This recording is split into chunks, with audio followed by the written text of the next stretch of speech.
안녕하세요. DDR 부동산 연구원의 서영창입니다. 이번 시간에는 공장용지의 가치 분석입니다. 질문은 공장용지로 지목 변경이 되었기 때문에 추가로 개발행위 허가가 필요 없다는 토목사무실의 확인을 받아서 공장을 매입하려고 합니다. 그런데 그 공장용지 중에 약 600평이, 그러니까 거의 절반 가까이가 법면인데 그 부분을 공장 부지로 사용하고 싶고, 또 두 번째는 이 공장의 진입로가 포장도 되어 있고 현황상 6m 이상의 너비니까 전혀 문제가 없어 보이는데 사유지이기 때문에 주의토지통행권 소송을 하고 있습니다. 그런데 그 소유자가 최근에 바뀌었답니다. 그래서 이 공장용지 법면을 평탄화하고 또 진입로가 어떻게 될 것인지 궁금하다는 것입니다. 답변을 하면, 지목이 공장용지라 하더라도 준공이 됐는지 안 됐는지도 중요하고요. 물론 준공이 되었기 때문에 지목이 공장용지로 변경이 돼 있겠죠. 그리고 진입로도 포장이 된 상태의 6m 이상이고 그래서 별 문제가 없어 보이기는 합니다만, 보다 정확히 확인을 해 보려면 첫 번째는 법면을 평탄화를 하려면, 법면이라고 하는 것은 원래 임야였던 것을 경사를 두어 가지고 공장 부지를 평탄하게 만들기 위해서 그 경사면을 둘 수밖에 없었던 것이죠. 높이가 다르니까 말입니다. 그래서 이 평탄화를 위한 형질 변경은 개발행위 허가 대상입니다. 그래서 허가를 넣어보지 않고 또 협의를 해보지 않고 판단하는 건 실수할 수도 있습니다. 우선 개발행위 허가 대상이라는 것, 그리고 진입로를 사용 승낙이 필요하냐 안 하냐, 사유인 진입로는, 이 부분은 부동산 가치에 크게 영향을 미치게 되므로 다음과 같이 확인해 봐야 할 겁니다. 우선 그 항공사진을 보면 공장 용지가 지금 빨갛게 네모지게 이렇게 돼 있고, 그리고 진입로는 반듯하게 새로 만들어진 진입로이지만 사유라는 것이죠. 그 양쪽에는 공장들이 있어서 주변의 공장들은 이 진입로로 허가를 받은 것 같기는 합니다. 자, 이제 첫 번째는 지목이 공장용지라 하더라도 국토계획법의 용도지역 및 지자체 조례에 따른 허용용도 제한이 있으므로 혹시 원하는 용도로 변경이 가능한지를 확인해야 되는데, 원하는 용도로 변경이 가능한지를 확인하려면 계약하기 전에 지금 허가되어 있는 공장의 공장 등록증과 그리고 앞으로 사업을 하려고 하는 사업 계획서를 가지고 지자체 지역경제과에 문의하는 것이 가장 안전할 겁니다. 토지용객 확인서를 보면 지목은 공장용지고 면적은 약 4,000제곱미터, 그러니까 한 1,200평 정도 되는 것이고요. 계획관리지역이고 다만 수도권 정비법에 의한 자연보존권역입니다. 그래서 공장용지가 네모 반듯하게 돼 있고, 그리고 그 앞에 진입로가 있는데 사유라는 것을 알 수 있는 토지용객 확인 도면에 나와 있죠. 그런데 이 공장을 내가 원하는 용도로 혹시 바꿔야 될지도 모르기 때문에 공장 등록, 기존의 공장 등록증과 그리고 확장을 하게 될 때는 그에 대한 사업 계획서를 가지고 공장의 용도가 바뀔 수 있는지 지역 경제과에 문의해야 될 겁니다. 다만 이곳은 계획관리 지역이므로 다른 지역에 비해서 상대적으로 용도 변경 폭이 넓을 것이고, 또 그리고 웬만한 공장 허가는 계획관리 지역이기 때문에 환경 문제만 크게 문제가 안 된다면 용도 변경이 가능할 것입니다. 그리고 500제곱미터 이상의 공장인지 500제곱미터 미만의 이종 근생 제조장인지에 따라서 용도 변경 기준도 달라질 겁니다. 그러니까 창업 승인을 받아서 하는 공장이 될 것인지 또는 이종 근생 제조장인지에 따라 다를 것이나 공장 부지 면적으로 봐서는 기존의 사업 등록이 이종 근생 제조장으로 돼 있을 것 같습니다. 그리고 변경하려는 공장 용도가 혹시 배출시설 설치 허가 대상 등 환경법 관련 기준에 따라 변경이 안 될 수도 있을 것이며 또 자연보존권역이기 때문에 수도권 정비계획법에 의한 별도 제한도 있을 수 있습니다. 예를 들면 총량 규제를 받는다든지 이런 것들을 말하는 겁니다. 그래서 지역경제과에 정식으로 문의하는 것이 가장 안전할 것이고 문의한 후에 어떤 해석의 이견이 있거나 문제가 있으면 또 다시 검토해 봐야 되겠죠. 다음 두 번째, 임야를 절토해서 만든 공장 용지는 대부분 중간 이상 또는 가장자리에 그 공장 부지의 가장자리에 번면이 존재할 수밖에 없습니다. 임야는 위치에 따라서 경사면이 다르기 때문에 어느 특정한 부분을 평탄하게 해서 똑같은 높이로 만들다 보면 좌우에 또는 앞뒤로 경사면이 생길 수밖에 없다는 거죠. 그래서 기존의 공장의 번면 처리는 개발행위 허가 기준 및 산지조정 허가 기준에 따라서 판단해 봐야 할 것입니다. 이곳은 준보전 산지이므로 대부분 산지조정 허가 기준이 개발행위 허가 기준에 맞으면 문제되지 않을 것이나 보전 산지는 산지관리법 기준에 맞아야 합니다. 그러니까 계획관리지역이기 때문에 준보전 산지일 것이고 준보전 산지이기 때문에 산지조정 허가 기준보다는 개발행위 허가 기준으로 판단할 수 있습니다.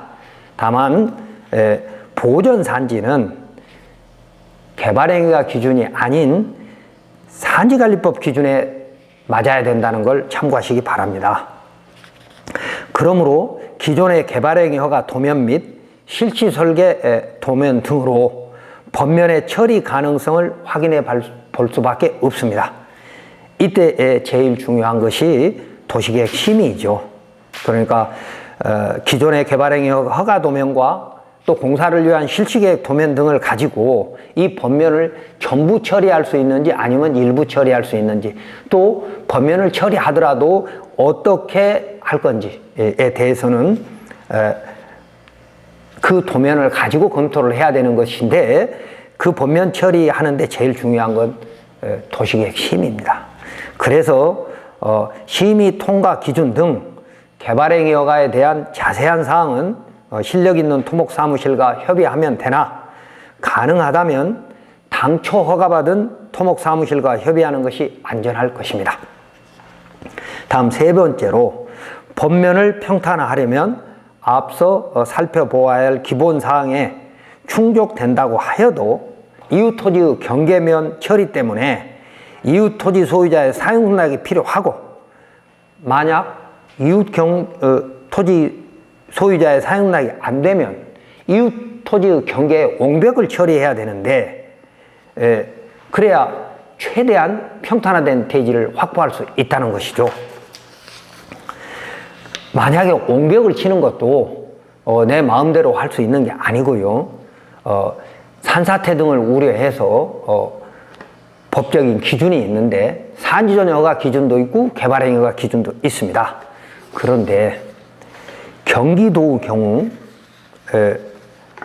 2020년 말에 산지지역 개발행위 허가 개선 지침에 절성토 비탈면 옹벽은 수직 높이 3m 이하로 하고 그러니까 절토나 성토를 하기 위해서 비탈면을 만들거나 옹벽을 만들 때는 수직 높이 3m 이하로 해라. 그리고 그 3m와 또 한 단의 3m 사이에 폭 1.5m 이상의 소단을 설치해서 옹벽의 경우에는 3m 이상의 이격해야 되는 것이고, 그래서 총 수직 높이는 6m 이하, 절성토의 총은 12m로 강화하였습니다. 그림을 보시면 왼쪽의 그림이 비탈면 설치 기준 예시, 그래서 왼쪽 가장 낮은 부분이 현재 평탄화되어 있는 공장 용지라고 한다면, 그 오른쪽으로 이제 번면들을 없애려고 한다면 3m 이하의 경사면을 둬야 되고, 그리고 3m를 넘게 되면 또 하나의 경사면을 또 만들기 위해서는 아래 3m와 위 3m 사이에 1.5m 너비의 작은 계단을 둬서 위에서부터 물이 아래로 확 쏟아지지 않고 중간에 잠깐 쉬었다 갈 수 있는 그런 공간, 소단, 작은 계단을 만들어야 된다 이겁니다. 이게 허가 기준입니다. 그리고 오른쪽 그림은 옹벽을 설치하는 겁니다. 비탈면을 만들면 비탈면에 거기다가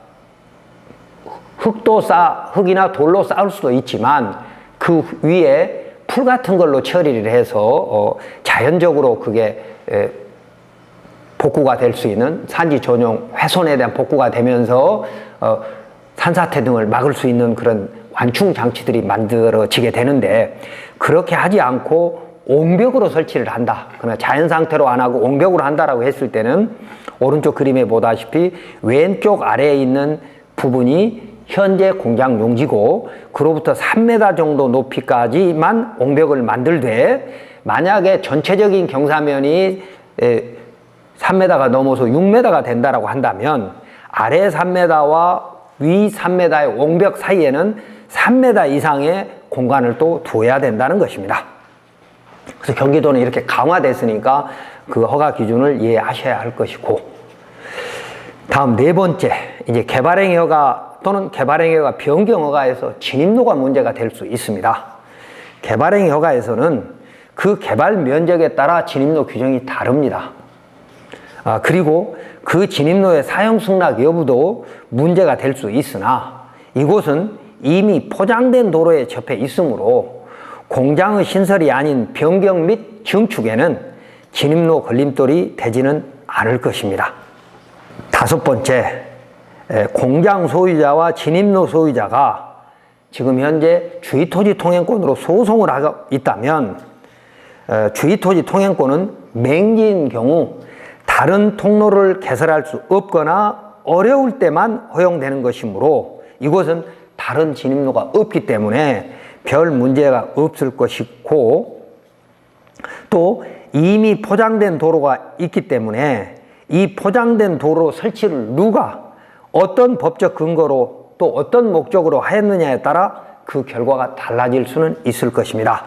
자, 그림을 보시면 오른쪽에는 도시계획시설 중로 1위인 20m의 약 4차선 도로가 있고, 그 4차선 도로로부터 왼쪽으로 6m 너비의 진입로를 만들면서 공장을 지어 갔던 것입니다.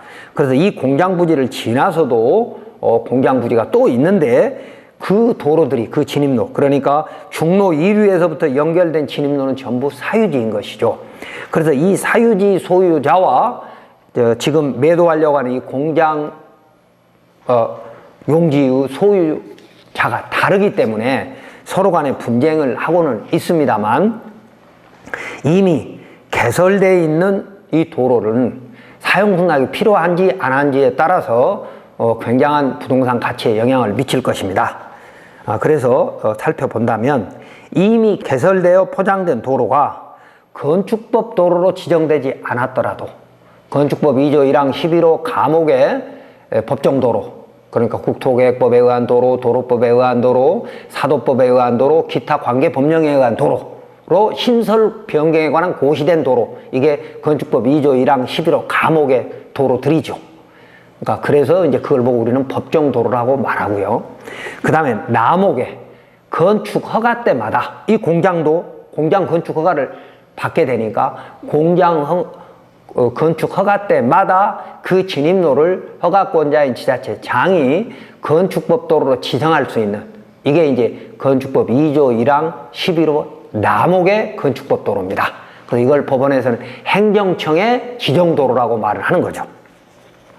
그래서 건축법의 지정도로가 이면 사용락이 필요 없는 것이나 지정도로가 아니라도 배타적 사용수익권이 제한된 도로라고 허가청이 판단한다면 건축허가청에서는 사용락을 요구하지 않을 것이나 배타적 사용권이 제한됐다고 판단하지 않으면 사용락을 받아오라고 할 수도 있을 것이고, 또 지하 매설에는 필요하다고 요구할 수 있는데 지상의 배타적 사용수익권의 제한은 지하에도 미치는 것이므로 우선 지상의 제한 여부를, 그러니까 허가권자가 배타적 사용수익권이 포기 또는 제한된 것이므로 사용락이 필요 없다라고 해석을 하는지에 대한 공식적인 지자체장의 의견을 들어보는 것이 중요합니다. 물론 공식적인 의견을 듣는 방법은 여러 가지가 있겠죠. 다음 6번째, 공로란 배타적 사용권이 제한된 일반 공중의 통행로를 말하는데, 공로란 누구나 쓸 수 있는 도로다 이 말입니다. 일반 공중의 통행로다 이 말입니다. 배타적 사용권이 제한된 일반 공중의 통행로를 말하는데 배타적 사용 수익권의 제한 여부는 허가권자가 종합적으로 판단하는 것입니다. 대법원 2013, 다 33, 454 등의 많은 대법원 판례가 있죠. 그러니까 허가권자가 여러 가지를 종합적으로 판단해야 된다 이 말입니다.